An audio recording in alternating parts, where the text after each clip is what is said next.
एक महिला भक्त वृंदावन से बिहारी जी लेकर अपने घर आई और तभी बाहर से गोलू घर के अंदर आया और माँ से पूछता है कि माँ, यह कौन है? तो मैया ने बोला, ये भगवान हैं और ये ही हमारे मालिक हैं। अब तो घर में जब भी कोई नई चीज बनती तो सबसे पहले बिहारी जी को भोग लगता। पहले यह सब चीजें गोलू को सबसे पहले मिलती थीं। इससे गोलू बहुत छिड़ने लगा और मन ही मन ठाकुर जी को कोसने लगा। एक दिन गोलू की माँ काम पर जाते समय बोली, गोलू, यमुना जी से मटके में जल भर कर लाना। जब गोलू पानी भरने के लिए जाने लगा तो जाते जाते बिहारी जी को कहने लगा, खाने के लिए तो सबसे पहले तैयार रहते हो, लेकिन काम तो मुझे ही करना पड़ता है। अगर यहाँ रहना है तो काम करो। कहकर गोलू यमुना जी से जल भरने के लिए चल पड़ा।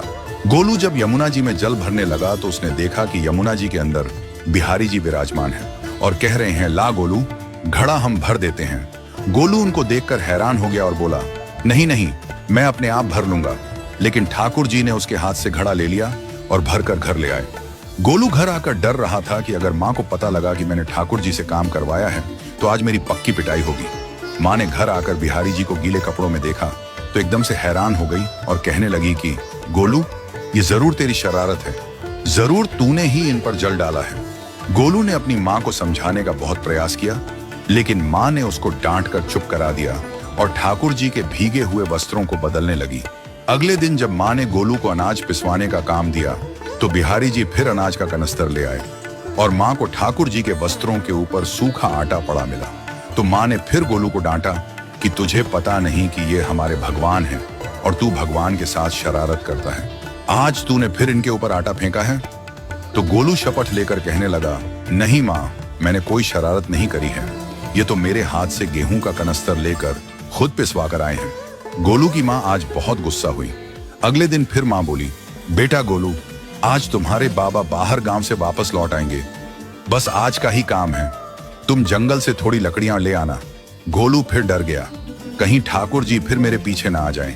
गोलू ने माँ को बोला कि मैं चला तो जाऊंगा, लेकिन बिहारी जी को समझा लो, वो मेरे पीछे ना आई। उसकी माँ हंसकर बोली, हाँ हाँ समझा दूंगी, तुम जाओ तो सही। गोलू जल्दी जल्दी लकड़ियां लेने जंगल में चला गया और माँ काम पर चली गई। लेकिन उस दिन माँ काम से जल्दी वापस आ गई और देखा बिहारी जी अपनी चौकी पर विराजमान नहीं है। वह तो एकदम से घबरा गई कि कहीं गोलू की शरारत तो नहीं। वह भागी भागी जंगल की तरफ गई। तभी उसने देखा कि गोलू के साथ एक इंसान लकड़ियों को लेकर घर आ रहा है। गोलू की माँ यह देखकर हैरान हो गई कि यह तो बिहारी जी हैं। ये क्या हमारे भगवान हमारा काम कर रहे हैं? इसका अर्थ गोलू ठीक कह रहा था।